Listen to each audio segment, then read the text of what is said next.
Welcome to everyone. Sri Parekh Science College Mowa under the management of Sri Balwant Parekh Education Trust. હું Urmila Parmar department of chemistry વતી આપ લોકોનું online લેક્ચરની અંદર હાર્દિક સ્વાગત કરું છું. તમે લોકો ફાઇનલી બીએસસી સેમેસ્ટર 5માં આવી ગયા છો ત્યારે જો કેમેસ્ટ્રી પેપરની વાત કરીએ તો કેમેસ્ટ્રીની અંદર ટોટલ તમારે 5 પેપર ભણવાના છે. 4 પેપર થિયરીના અને 1 પેપર પ્રેક્ટિકલનું. ફર્સ્ટ પેપર જે છે inorganic chemistry, second paper organic chemistry, third paper physical chemistry, fourth paper structural chemistry અને પાંચમું પેપર જે છે કેમેસ્ટ્રી પ્રેક્ટિકલ, જે તમે અગાઉના લેક્ચરમાં ઓલરેડી જોઈ ગયા. એટલે આપણે એમાં ડીપમાં વાત ન કરતા ઓર્ગેનિક કેમેસ્ટ્રી પર જઈએ તો ઓર્ગેનિક કેમેસ્ટ્રી C504 જે તમારું હું લેવાની છું, બરાબર. એટલે ઓર્ગેનિક કેમેસ્ટ્રીની અંદર તમારે ટોટલ 4 યુનિટ ભણવાના છે. દરેક યુનિટ 2 પાર્ટમાં ડિવાઈડ થયેલા છે, A અને B. હવે ઓર્ગેનિક કેમેસ્ટ્રી જે છે એ તમારું નેચરલ પ્રોડક્ટ એન્ડ બાયોકેમેસ્ટ્રી પર ડિપેન્ડ છે. ઓર્ગેનિક કેમેસ્ટ્રીની અંદર તમારા મોટાભાગના યુનિટ કેવા હશે તો કે નેચરલ પ્રોડક્ટ અને બાયોકેમેસ્ટ્રીના હશે. હવે તમને થશે નેચરલ પ્રોડક્ટ અને બાયોકેમેસ્ટ્રી શું છે? તો આપણે જોઈએ બાયોકેમેસ્ટ્રી તો કે જીવ રસાયણ વિજ્ઞાન અને નેચરલ પ્રોડક્ટ એટલે કે કુદરતી રીતે મળી આવતા રસાયણો એટલે નેચરલ પ્રોડક્ટ. તો આ બંને ઉપર તમારું આખું પેપર ડિપેન્ડ છે. તો આપણે યુનિટ 1ની વાત કરીએ, unit 1A and unit 1B. તો યુનિટ 1A તમારું જે છે પોલીપેપ્ટાઇડ એન્ડ પ્રોટીન.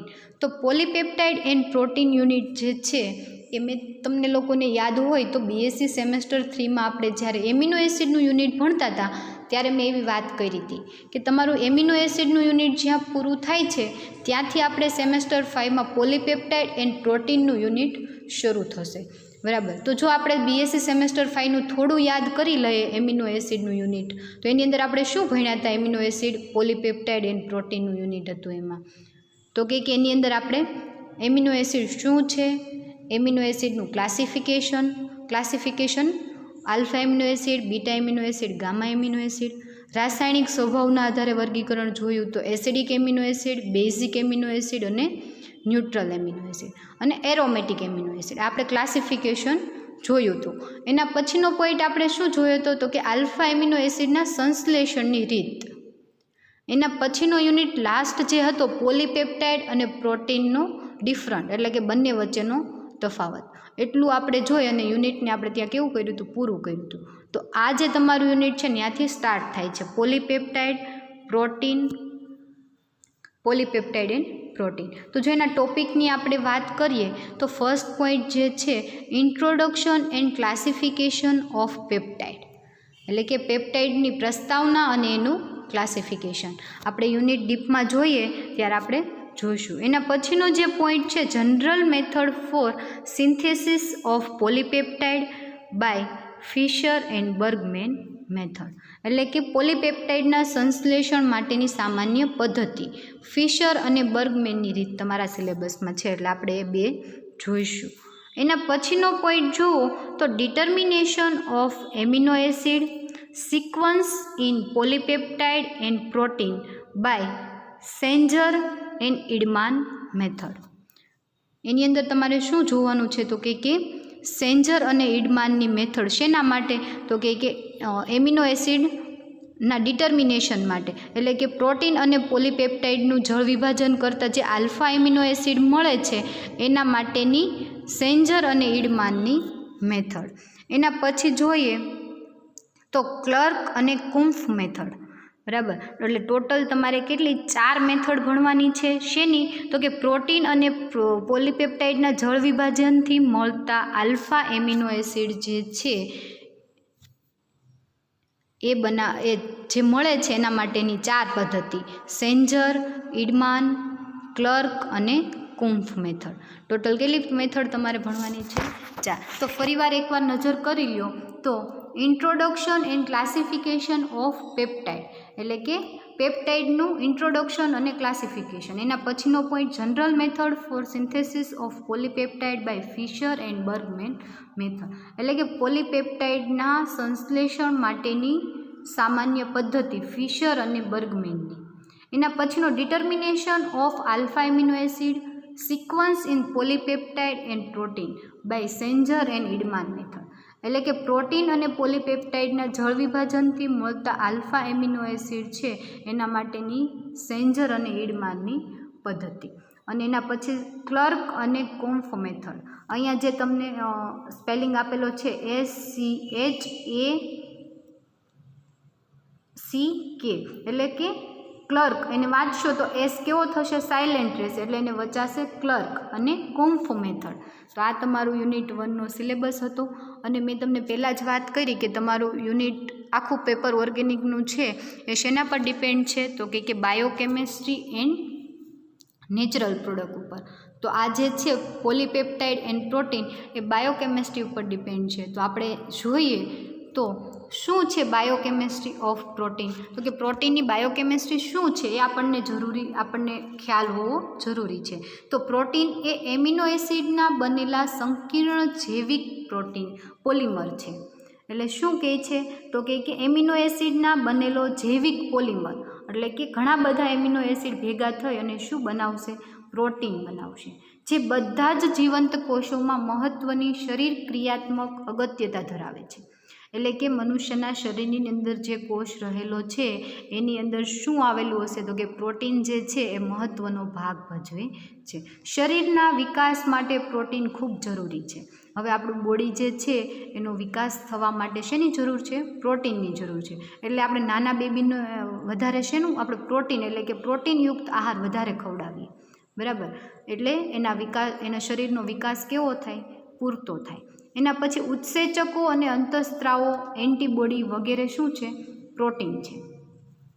પ્રોટીનના જળ વિભાજનથી જુદા જુદા એમિનો એસિડ મળી આવે છે. હવે પ્રોટીનના જળ વિભાજનથી પેપ્ટાઇડ બનશે, પેપ્ટાઇડના જળ વિભાજનથી એમિનો એસિડ બનશે, બરાબર. તો આ હતી એની બાયોકેમિસ્ટ્રી. હવે તમને એમ થશે કે આ બાયોકેમિસ્ટ્રી શા માટે ભણવી જરૂરી છે? તો આપણે જોઈએ કે આપણને એમિનો એસિડનું બંધારણ ખબર છે કે NH2 CH2 COOH જે બંધારણ છે એ શેનું છે? એમિનો એસિડનું. અને ઘણા બધા એમિનો એસિડ ભેગા થઈ અને શું બનાવે છે? તો કે ઘણા બધા એમિનો એસિડ ભેગા થઈ અને શેની રચના કરે છે? પ્રોટીનની રચના કરે છે. તો તમે આ સ્લાઇડમાં જોશો કે પેપ્ટાઇડ બોન્ડથી ઘણા બધા એમિનો એસિડ જોડાય અને શેની રચના કરે છે? તો કે પ્રોટીનની. આ બંધારણ તમને જે બતાય છે એ શેનું છે? તો કે આ એક એમિનો એસિડ, આ બીજું એમિનો એસિડ, આ ત્રીજું એમિનો એસિડ, એવા ઘણા બધા એમિનો એસિડ જોડાય. શેના વડે જોડાય? Peptide bond. જે આ યલો કલરથી તમને અહીંયા દેખાય છે સ્લાઇડમાં એ શું છે? પેપ્ટાઇડ બોન્ડ છે. એક પેપ્ટાઇડ બોન્ડ, બીજો પેપ્ટાઇડ બોન્ડ, એમ ઘણા બધા પેપ્ટાઇડ બોન્ડથી જોડાય અને શેની રચના કરે છે? પ્રોટીનની રચના કરે છે. તો તમને એમ થશે કે બાયોકેમિસ્ટ્રી જે છે જીવ રસાયણ વિજ્ઞાન, બરાબર. તો તમને એમિનો એસિડનું બંધારણ ખબર છે, પ્રોટીનનું બંધારણ ખબર છે, પરંતુ એ શું છે અને શરીરની અંદર શું ભાગ ભજવે છે એ આપણને ખબર હોતી નથી. એટલા માટે થઈ અને બાયોકેમિસ્ટ્રી એની આપણે જોઈ કે મનુષ્યના શરીરની અંદર જે કોષો આવેલા છે એની અંદર મહત્ત્વનો ઘટક હોય તો એ શું છે? પ્રોટીન છે. અને આપણે શેના દ્વારા મેળવતા હોઈએ છીએ? તો કે આહાર દ્વારા મેળવતા હોઈએ છીએ. તો પ્રોટીન શેમાંથી મળી આવે? તમને ખ્યાલ છે કે કઠોળ, બધા જ કઠોળમાંથી તમને શું મળી આવે છે? પ્રોટીન મળી આવે છે. અહીં તમને પ્રોટીનનું બંધારણ બતાવેલું છે કે એનું એમિનો એસિડની શૃંખલા ઘણી બધી જોડાય અને શેની રચના કરે છે? પ્રોટીનની રચના કરે છે. આ બાજુ તમને બતાવી છે એ શું બતાવી છે? તો કે પ્રોટીન શેમાંથી મળી આવે છે? કે દૂધ અને દૂધની બનેલી વસ્તુમાંથી, પછી કઠોળમાંથી, ચીઝ છે, બટર છે, એમાં બધામાંથી શું મળી આવે છે? પ્રોટીન. તો આ હતી એની બાયોકેમિસ્ટ્રી. જો આપણને એમિનો એસિડનું બંધારણ ખબર હોય, પ્રોટીનનું બંધારણ ખબર હોય, પરંતુ શરીરની અંદર એ શું ભૂમિકા ભજવે છે એ ખબર ન હોય તો એનું બંધારણ ભણવું એ કંઈ આપણે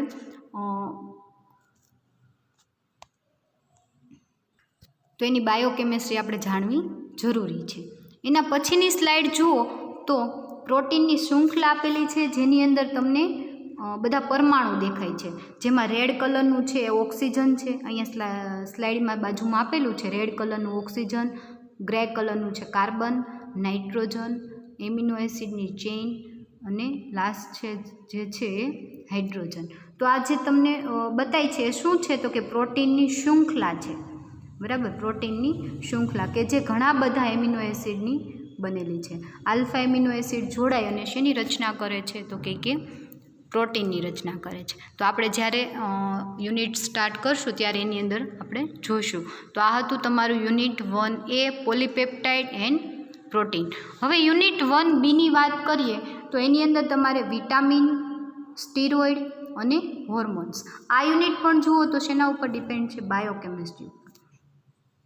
તો એનો ફર્સ્ટ પોઈન્ટ છે ઇન્ટ્રોડક્શન, એટલે કે વિટામિન, સ્ટીરોઇડ અને હોર્મોન્સની ઇન્ટ્રોડક્શન, પ્રસ્તાવના કે શું છે. પછી સેકન્ડ પોઈન્ટ છે synthesis and analytical evidence for the constitution of vitamin A, એટલે કે એનું બીજું નામ છે retinol. Its relation with beta carotene, એટલે શું કહે છે તો કે વિટામિન એનું બંધારણ સાબિત કરી અને એનું સંશ્લેષણ આપો. વિટામિન એ એનું બીજું નામ રેટિનોલ થશે, એનું સંશ્લેષણ આપવાનું છે સિન્થેસિસ એન્ડ એનાલિટિકલ એવિડન્સ, એટલે કે એનું બંધારણ સાબિત કરી અને એનું બીટા કેરોટીન સાથે શું સંબંધ ધરાવે છે વિટામિન એ આપણે જોઈશું. એના પછીનો પોઈન્ટ છે વિટામિન સી, એટલે કે L ascorbic acid. L ascorbic acid છે એનું બીજું નામ વિટામિન સી છે અને એનું આપણે શું જોવાનું છે? Synthesis and analytical evidence for the constitution of vitamin C, એટલે કે એનું વિટામિન સીનું બંધારણ સાબિત કરી અને એનું સંશ્લેષણ આપણે જોઈશું.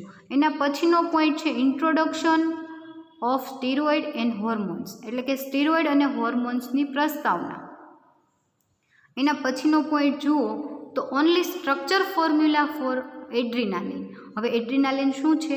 હોર્મોન્સ. એનું આપણે શું ભણવાનું છે? Structural formula. ફરીવાર બધા પોઈન્ટ એક વખત જોઈ લો. Introduction, synthesis and analytical evidence for the constitution of vitamin A, એટલે કે રેટિનોલ.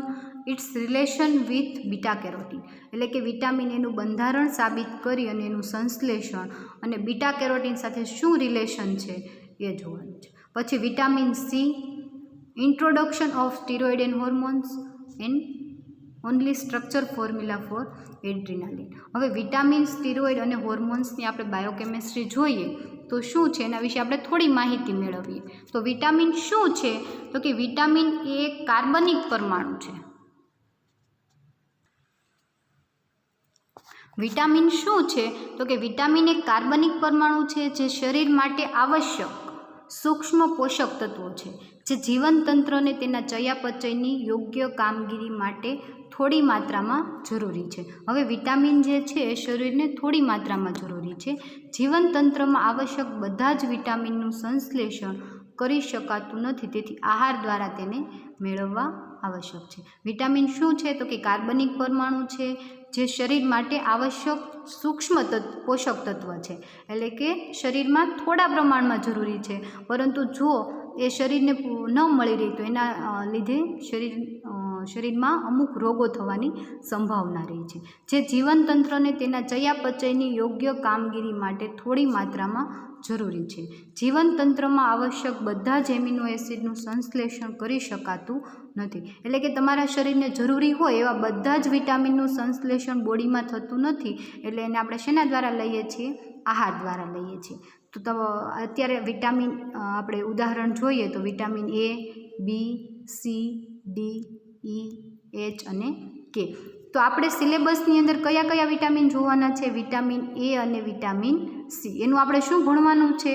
એનું બંધારણ સાબિત કરી અને એનું સંશ્લેષણ ભણવાનું છે, બરાબર. તો એના પછીનો પોઈન્ટ જોઈએ તો આ સ્લાઇડની અંદર તમે જુઓ તો વિટામિન શેની અંદરથી આપણને મળે છે? તો કે આપણે આહાર દ્વારા લઈએ છીએ. જુદા જુદા વિટામિન આપણને જુદા જુદા ખોરાકમાંથી મળે છે, બરાબર. એટલે આહાર દ્વારા પણ આપણે વિટામિન લઈએ છીએ અને જો આપણે આહાર દ્વારા ન લેવા હોય તો એની આપણને માર્કેટમાં ટેબ્લેટ પણ મળતી હોય છે, તો એ ટેબ્લેટ દ્વારા તમને વિટામિન મળી રહે. તો માર્કેટની અંદર જુદી જુદી ટેબ્લેટ બધી છે, વિટામિન એ, વિટામિન સી, પછી મલ્ટીવિટામિનની ટેબ્લેટ છે, આવી બધી ટેબ્લેટ માર્કેટમાં મળતી હોય છે, બરાબર. તો આપણે કાં તો આહાર દ્વારા વિટામિન લેવા પડે અથવા તો એને ટેબ્લેટ દ્વારા લેવા પડે.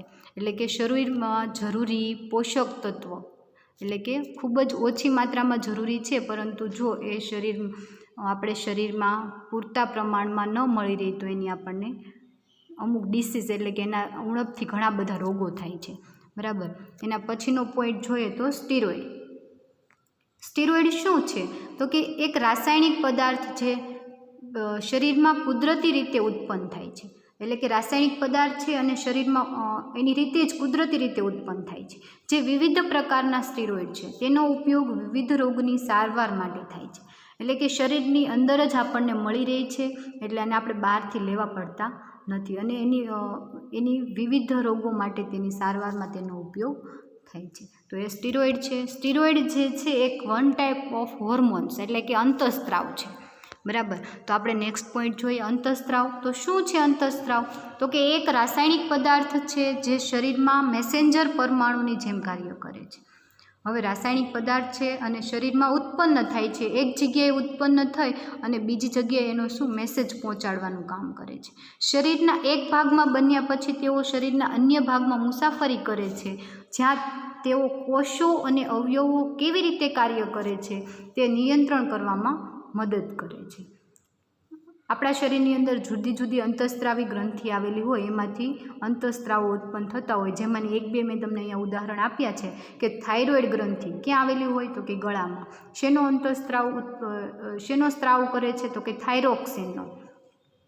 એના પછી છે એડ્રિનલ ગ્રંથિ, કિડનીના ઉપરના ભાગમાં આવેલી હોય અને એડ્રિનાલિનનો સ્ત્રાવ કરે. એ સિવાય ટેસ્ટોસ્ટેરોન, પ્રોજેસ્ટેરોન ઘણા બધા અંતઃસ્ત્રાવો જે છે એ શરીરની અંદર શું થતા હોય છે? એક ભાગમાં ઉત્પન્ન થઈ અને એના બીજા ભાગમાં મુસાફરી કરી અને શું કરે છે?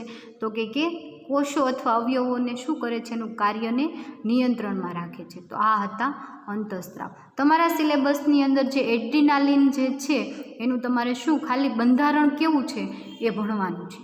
તો આપણે એ જોઈએ તો સ્લાઇડની અંદર તમને જુઓ તો આ સ્લાઇડમાં તમને શું બતાય છે? કિડની, બરાબર. મનુષ્યના બોડીની અંદર આવેલી કિડની. તો એડ્રિનાલિન ગ્રંથિ ક્યાં આવેલી છે? તો જ્યાં યલો કલરની તમને બ્રાઉન જેવી દેખાય છે એ શું છે? એડ્રિનાલિન ગ્રંથિ છે. તો કે કિડનીના ઉપરના ભાગમાં આવેલી છે. એટલે કેટલી હશે? તો કે 2, બરાબર. 2 એડ્રિનાલિન ગ્રંથિ આવેલી છે. તેમાંથી ઉત્પન્ન થતો એડ્રિનાલિન અંતઃસ્ત્રાવ, તેનું બંધારણ કેવું છે? આ સ્લાઇડમાં તમને દેખાય છે કે એડ્રિનાલિન જે છે એનું બંધારણ બેન્ઝીન, CHOH, CH2, NHCH3 અને એના આલ્ફા અને ઓર્થો અને મેટા સ્થાન ઉપર OH ગ્રુપ. તો આપણે અંતઃસ્ત્રાવની વાત કરી કે અંતઃસ્ત્રાવ શું છે, સ્ટીરોઇડ શું છે અને વિટામિન શું છે. તો આ હતું યુનિટ તમારું 1B, વિટામિન, સ્ટીરોઇડ અને હોર્મોન્સ, જેમાં તમારે વિટામિનની અંદર વિટામિન A અને વિટામિન Cના બંધારણ સાબિત કરી એનું સંશ્લેષણ ભણવાનું છે. સ્ટીરોઇડ ખાલી તમારે ઇન્ટ્રોડક્શન માટે જ છે અને અંતઃસ્ત્રાવ જે છે એની અંદર તમારે આ બંધારણ જે છે એ તમારે ભણવાનું છે. કે આ બંધારણ તમને કદાચ 1 માર્કમાં કે 2 માર્કમાં ક્વેશ્ચન પૂછાય કે એડ્રિનાલિનનું બંધારણ આપો તો તમારે આ બંધારણ ડ્રો કરવાનું રહી. તો આ હતું તમારું યુનિટ. હવે આપણે ઇન્સ્યુલિન શું છે? તો કે એ પણ એક જાતનો અંતઃસ્ત્રાવ. પ્રોઇન્સ્યુલિન અને ઇન્સ્યુલિન આ બંને શું છે? તો કે અંતઃસ્ત્રાવ છે. હવે એના પછી આપણે જોઈએ તો યુનિટ 2 ન્યુક્લિક એસિડ. હવે યુનિટ 2 જે તમારું છે એ ન્યુક્લિક એસિડનું છે અને સેમેસ્ટર 3ની અંદર તમે જોયું હતું ઓર્ગેનિકના પેપરની અંદર પ્યુરિન અને યુરાઇડ સંયોજનો. ત્યારે મેં તમને એવું કીધું હતું કે પ્યુરિન અને યુરાઇડ સંયોજનો જ્યાં યુનિટ પૂરું થયું ત્યાંથી તમારું યુનિટ ન્યુક્લિક એસિડનું જે છે એ શું થશે? શરૂ થશે. એની અંદર આપણે શું જોયું હતું? તો કે પ્યુરિન અને યુરાઇડ સંયોજનો એની અંદર તમારે nitrogen base adenine, guanine, cytosine, uridine અને થાઇમિન એનું આપણે શું જોયું હતું? સંશ્લેષણ જોયું હતું. એ સેમેસ્ટર 3ની વાત છે. હવે આપણે સેમેસ્ટર 5ની અંદર જો ન્યુક્લિક એસિડ આપણે જોઈએ તો એની અંદર તમારે શું ભણવાનું છે? તો કે ન્યુક્લિક એસિડની અંદર introduction, classification, degradation of nucleic acid, synthesis and analytical evidence for the structure of adenosine, guanosine, cytidine, uridine અને થાઇમિડિન. એટલે શું કહે છે તો કે ન્યુક્લિક એસિડની પ્રસ્તાવના, એનું ક્લાસિફિકેશન, એનું જળ વિભાજન, ડિગ્રેડેશન એટલે એનું જળ વિભાજન, પછી synthesis, analytical evidence for the structure of adenosine, guanosine, cytidine, uridine અને થાઇમિડિન. આપણે સેમેસ્ટર 3માં એડિનિન, ગ્વાનિન, સાઇટિસિન, યુરિડિન અને થાઇમિન ભણ્યા હતા. આની અંદર તમારે શું ભણવાના છે તો કે ન્યુક્લિયોટાઇડ ભણવાના છે. આ બધા જ કેવા થશે? ન્યુક્લિયોટાઇડ.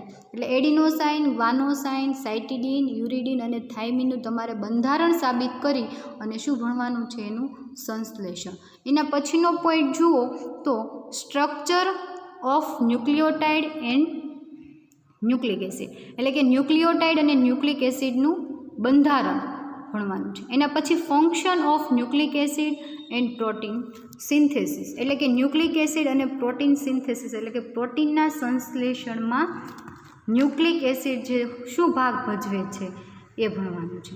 પછી એના પછીનો પોઈન્ટ જે તમારો છે એ શું છે તો કે ડિફરન્ટ બિટવીન ધ સ્ટ્રક્ચરલ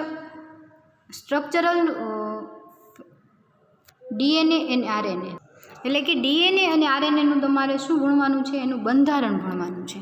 હવે એના પછી આપણે જોઈએ તો ન્યુક્લિક એસિડ જે છે એની બાયોકેમિસ્ટ્રી આપણે ભણીએ કે બાયોકેમિસ્ટ્રી જીવ રસાયણ વિજ્ઞાન જે છે એનું શું છે તો કે ન્યુક્લિક એસિડ જે છે, ન્યુક્લિક એસિડ શું છે તો કે ન્યુક્લિક એસિડ જીવનના તમામ જાણીતા સ્વરૂપો માટે આવશ્યક જૈવિક અણુ છે. તે જીવંત કોષોના કેન્દ્રમાં રહેલ રસાયણ છે. તે આનુવંશિક ખાસિયતો માટે જવાબદાર છે. ન્યુક્લિક એસિડનો શબ્દ ડીએનએ અને આરએનએનું એકંદરે નામ છે. તેઓ ન્યુક્લિયોટાઇડથી બનેલા છે. એટલે કે ન્યુક્લિક એસિડ શેના દ્વારા બનેલા હશે? ન્યુક્લિયોટાઇડથી, જે 3 ઘટકોથી બનેલા મોનોમર છે. એટલે મોનોમરના એમાં 5 કાર્બન ધરાવતી પેન્ટોઝ શર્કરા ડીએનએ અને આરએનએ આવેલા હશે. ફોસ્ફેટ જૂથ એટલે કે H3PO4 એ આવેલું હશે. અને નાઇટ્રોજન બેઝ એટલે કે એડેનિન, ગ્વાનિન, સાઇટોસિન અને થાઇમિન. આ શું છે? Nitrogen base. તો કે ન્યુક્લિક એસિડની અંદર શું આવેલા હશે તો કે ડીએનએ અને આરએનએ આવેલા હશે. PO4 એટલે કે ફોસ્ફેટ જૂથ આવેલું હશે. અને nitrogen base adenine, thiamine, guanine અને સાઇટોસિન આવેલા હશે. તો એ આપણે જ્યારે ન્યુક્લિક એસિડનું યુનિટ ભણશું ત્યારે એની અંદર આપણે ડીપમાં જોઈશું. બરાબર. હવે તમને જે સ્લાઇડમાં દેખાય છે બંધારણ એ શેનું છે તો કે ન્યુક્લિક એસિડનું છે. આ ત્રણેય ભેગા થઈ અને શું બનાવે છે? Nucleic acid. શું છે તો કે આ નાઇટ્રોજન બેઝ તરીકે એડેનિન, ગ્વાનિન, થાઇમિન, સાઇટોસિન આપણે કંઈ પણ લઈ શકીએ. ફોસ્ફેટ એટલે કે PO4 એટલે PO4 જોડાયેલું હશે. અને રિબોઝ એટલે કે ડીએનએ અને આરએનએ શર્કરા છે. રિબોઝ શર્કરા ડીએનએ અને આરએનએ ત્રણેય ભેગા થઈ અને શેની રચના કરે છે? ન્યુક્લિક એસિડની રચના કરે છે. તો જ્યારે આપણે યુનિટ ભણશું ત્યારે એમાં આપણે ડીપમાં જોઈશું. આ જે તમને બતાવે છે એ શું છે તો કે ડીએનએનું બંધારણ, ડીએનએ કઈ રીતે બનેલા છે એ. તો કે એની અંદર ન્યુક્લિક એસિડ જે છે એ જોડાય અને શેની રચના કરે છે? એક ન્યુક્લિક એસિડ, આ બીજું ન્યુક્લિક એસિડ, ત્રીજું ન્યુક્લિક એસિડ, ચોથું. શેની રચના કરે છે તો કે ડીએનએના આખા ચેઇનની રચના કરે છે.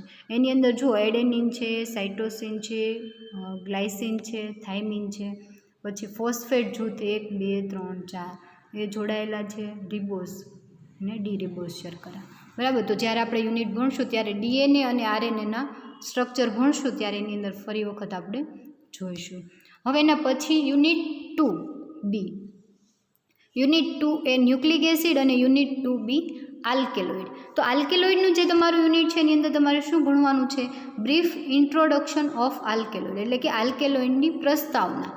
શું છે આલ્કેલોઇડ? અને એની અંદર તમારે હાઇગ્રીન અને કોનિનના બંધારણ સાબિત કરી અને એનું શું ભણવાનું છે? સિન્થેસિસ એટલે કે constitution of synthesis of hygrine and coniine. એટલે કે હાઇગ્રીન અને કોનિનનું તમારે શું ભણવાનું છે તો કે એનું બંધારણ સાબિત કરી એનું સંશ્લેષણ. તો આપણે જોઈએ સિલેબસની અંદર હાઇગ્રીન અને કોનિન છે. હવે આલ્કેલોઇડ્સ જે છે એ શું છે તો કે નેચરલ પ્રોડક્ટ એટલે કે વનસ્પતિમાંથી મળી આવતું દ્રવ્ય છે, બરાબર. જોઈએ શું છે તો કે આલ્કેલોઇડ પહેલાં તો આપણે કોને કહેવા, બરાબર, એ આપણે જ્યારે યુનિટ ભણશું ત્યારે જોઈ લઈશું, પરંતુ અત્યારે થોડી નજર કરીએ તો વનસ્પતિમાંથી મળી આવતા, જેના બંધારણમાં ઓછામાં ઓછો એક નાઇટ્રોજનયુક્ત વિષમ ચક્ર આવેલું હોય, બેઝિક ગુણધર્મ ધરાવતા હોય, સ્વાદે તુરા હોય, ઝેરી હોય, પરંતુ અલ્પ પ્રમાણમાં દર્દ નિવારક અસર ઉત્પન્ન કરતા હોય, રંગવિહીન પ્રવાહી કે સ્ફટિકમય ઘન પદાર્થ હોય, પાણીમાં અદ્રાવ્ય અને કાર્બનિક દ્રાવકોમાં દ્રાવ્ય હોય, જ્યારે પ્રવાહી હોય તો પદાર્થ પાણીમાં અદ્રાવ્ય હોય, તેવા ક્રિયાશીલ પદાર્થને આલ્કેલોઇડ કહેવાય છે. એટલે કે નેચરલ પ્રોડક્ટ વનસ્પતિમાંથી મળી આવતા હોવાથી એને આપણે કેવા કીધા તો કે નેચરલ પ્રોડક્ટ કીધા આલ્કેલોઇડ. હવે આપણે જોઈએ તો આલ્કેલોઇડના ઉદાહરણની અંદર અફીણમાંથી મળતું પાપાવરીન, અને પાપાવરીન પણ વચ્ચે અથવા તો એને પેપાવરીન પણ કહેવાય, બરાબર. એટલે અફીણના છોડમાંથી મળી આવતું પેપાવરીન, સિંકોનામાંથી મળી આવતું ક્વિનાઇન, ધતુરામાંથી મળી આવતું એટ્રોપિન, કોકોમાંથી મળી આવતું કોકેઇન, હાઇગ્રીન, કોનિન અને નિકોટિન, આ બધા જ છે એ શું છે આલ્કેલોઇડ છે અને વનસ્પતિ સૃષ્ટિમાંથી મળી આવે છે, અને એની અલ્પ માત્રા છે શરીરમાં દર્દ નિવારક અસર ઉત્પન્ન કરે છે, બરાબર. તો આપણા સિલેબસની અંદર કયા છે તો કે હાઇગ્રીન અને કોનિન. સેમેસ્ટર 5માં તમારે હાઇગ્રીન અને કોનિન ભણવાનું છે. એના પછીના સેમેસ્ટરમાં તમારે એટલે કે સેમેસ્ટર 6માં આલ્કેલોઇડનું યુનિટ જ, પરંતુ એમાં તમારે એટ્રોપિન અને શું ભણવાનું આવશે નિકોટિન, એટ્રોપિન, નિકોટિન અને પેપાવરીન, આ ત્રણેય આલ્કેલોઇડ તમારે ક્યારે ભણવાના બીએસસી સેમેસ્ટર 6માં અને સેમેસ્ટર 5માં હાઇગ્રીન અને કોનિન. હવે જો આપણે એના પ્લાન્ટની વાત કરીએ તો નિકોટિન, તો નિકોટિન આ તમને સ્લાઇડમાં જે દેખાય છે નિકોટિન પ્લાન્ટ છે, અને એની અંદરથી મળેલું નિકોટિન એ જેનું બંધારણ તમને સ્લાઇડમાં દેખાય છે, બેન્ઝીન રિંગ છે, એના પેરાસ્થાન ઉપર નાઇટ્રોજન બેઝ છે અને સાથે જોડાયેલું છે 5 મેમ્બરવાળી હેટ્રોસાયક્લિક વિષમ ચક્રીય રિંગ. એટલે આખું જે તમને સ્લાઇડમાં દેખાય છે આ શું છે નિકોટિન પ્લાન્ટ, જે આપણે ભણશું. અત્યારે એનો પ્લાન્ટ જોઈ લ્યો અને એનું બંધારણ આપણે ક્યારે સેમેસ્ટર 6માં સાબિત કરશું. એના પછી જે છે કોનિન, તો તમારે અત્યારે કોનિન અને હાઇગ્રીન બે જે છે એ સેમેસ્ટર 5માં ભણવાના છે. તો સ્લાઇડમાં જે તમને દેખાય છે એ શું છે હાઇગ્રીનનો નહીં કોનિનનો પ્લાન્ટ છે, અને સાઈડમાં તમને જે બતાવેલું છે કોનિનનું સ્ટ્રક્ચર છે, તો આપણે એ પણ ભણીશું. એના પછી જુઓ તો હાઇગ્રીનનો પ્લાન્ટ પણ તમને દેખાય છે, અને હાઇગ્રીનનું બંધારણ પણ તમે જોઈ શકો છો, જે આપણે સાબિત કરીશું અને એનું સંશ્લેષણ કરશું. તો તમારે આલ્કેલોઇડની અંદર હાઇગ્રીન અને કોનિન આ સેમેસ્ટરમાં ભણવાના છે. એના પછી તમે જુઓ તો કોકો પ્લાન્ટ એટલે કોકેઇન, કોકો પ્લાન્ટમાંથી મળતું કોકેઇન એનું બંધારણ છે. આ બાજુ તમને કોકો ફ્રૂટ્સ બતાવી છે, જે પિંક કલરના છે કોકોના ફ્રૂટ છે. આ કોકો લીવ્સ એટલે કે કોકોના પર્ણો છે. કોકો પ્લાન્ટ, કોકોના છોડ કેવા છે એ છે. કોકો ફ્લાવર, એની અંદર ફૂલ કેવા આવે એ છે. તો તમારે આ કોકોમાંથી મળતું કોકેઇન જે આલ્કેલોઇડ છે તે છે, બરાબર. યુનિટ 3 તમારું જે છે એ શેનું છે સ્ટીરિયોકેમિસ્ટ્રી એટલે કે અવકાશ રસાયણ વિજ્ઞાન. તો તમે સેમેસ્ટર 1માં જોયું હતું કે અવકાશ રસાયણ વિજ્ઞાન એટલે શું, એનું સમઘટકતાનું વર્ગીકરણ, ભૌમિતિક સમઘટકતા, પ્રકાશીય સમઘટકતા અને બંધારણીય સમઘટકતા, આ તમે સેમેસ્ટર 1માં જોઈ ગયા, જેમાં તમારે ડીએલ નામકરણ, આરએસ નામકરણ એ પણ આવતું. તો આ સેમેસ્ટરમાં તમે જુઓ તો તમારે શું ભણવાનું છે તો કે ઇન્ટ્રોડક્શન એટલે કે સ્ટીરિયોકેમિસ્ટ્રી શું છે એની પ્રસ્તાવના. સેકન્ડ પોઈન્ટ છે કોન્સેપ્ટ ઓફ કિરાલિટી એટલે કે કિરાલિટીની ખ્યાલ અથવા તો એનું ઓનલી ઇન્ટ્રોડક્શન એટલે કે એની પ્રસ્તાવના. એના પછીનો પોઈન્ટ જે છે એ શું છે રેસેમાઇઝેશન એટલે કે રેસેમીકરણ, બરાબર. એના પછી છે થિયરી ઓફ રેસેમીકરણ એટલે કે અભ્રામકતાવાદ.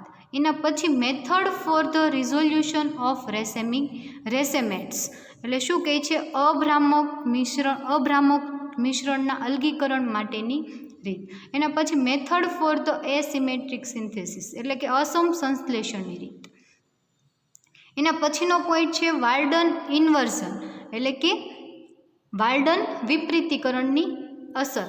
એ જોવાનું છે. એના પછી molecular asymmetry and optical asymmetry of allene, spirane and diphenyl derivative, એટલે કે એલિન, સ્પાયરેન અને ડાયફિનાઇલ વ્યુત્પન્નની સમઘટકતા. કઈ સમઘટકતા? તો કે ભૌમિતિક સમઘટકતા અને પ્રકાશીય સમઘટકતા, એ આપણે જોશું. એના પછી geometrical isomerism of the compound connecting carbon carbon double bond and carbon nitrogen double bond, Beckmann rearrangement. એટલે એની અંદર તમારે શું ભણવાનું છે? Carbon carbon double bond and carbon nitrogen double bond ધરાવતું હોય એવા કમ્પાઉન્ડની તમારે જીઓમેટ્રિકલ આઇસોમેરિઝમ, બેકમાન રીએરેન્જમેન્ટ તમારે ભણવાની છે. એના પછીનો પોઈન્ટ જુઓ તો method for determining configuration of cis and trans isomers, એટલે કે સીસ અને ટ્રાન્સ આઇસોમર માટેની ડિટર્મિનિંગની તમારે કન્ફિગ્યુરેશનની મેથડ ભણવાની છે. તો આપણે જ્યારે યુનિટ જોશું ત્યારે બધા જ ટોપિક જે છે એ આપણે એક પછી એક જોઈ લઈશું. હવે યુનિટ 4ની વાત કરીએ તો યુનિટ 4ની અંદર તમારે બે પાર્ટ છે, unit 4A and unit 4B. તો એની અંદર તમારે શું છે? 4A reaction. તમે અત્યાર સુધી રિએક્શન ઘણી બધી ભણીને આવ્યા, સેમ એના જેવી જ, પરંતુ એની અંદર તમારે શું છે? Principal, mechanism and synthetic application for the following reaction, એટલે એનો સિદ્ધાંત, ક્રિયાવિધિ અને એનો શું છે? સંશ્લેષણમાં ઉપયોગ. સિન્થેટિક એપ્લિકેશન એટલે કે સંશ્લેષણ માટેનો ઉપયોગ. કે શેનો? તો કે તમને રિએક્શન કેટલી આપેલી છે? 1, 2, 3, 4, 5 અને 6. આ 6 રિએક્શન છે એનો સિદ્ધાંત, પ્રિન્સિપલ એટલે કે સિદ્ધાંત, મિકેનિઝમ એટલે કે એની ક્રિયાવિધિ અને synthetic application for the following reaction, એટલે કે એની સંશ્લેષણમાં એનો શું ઉપયોગ થાય છે રિએક્શનનો એ. તો કઈ કઈ રિએક્શન જોવાની છે આપણે? તો કે ફર્સ્ટ આન્ટ એસ્ટર્ટ પ્રક્રિયા, એટલે કે આન્ટ એસ્ટર્ટ રિએક્શન. સેકન્ડ છે બિસ્લર નેપિરાલસ્કી રિએક્શન.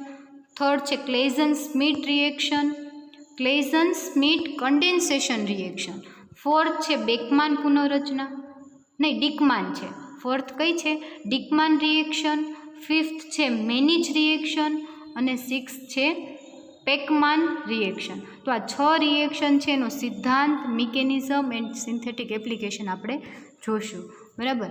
એના પછી 4B જે પાર્ટ છે ટર્પિનોઇડ.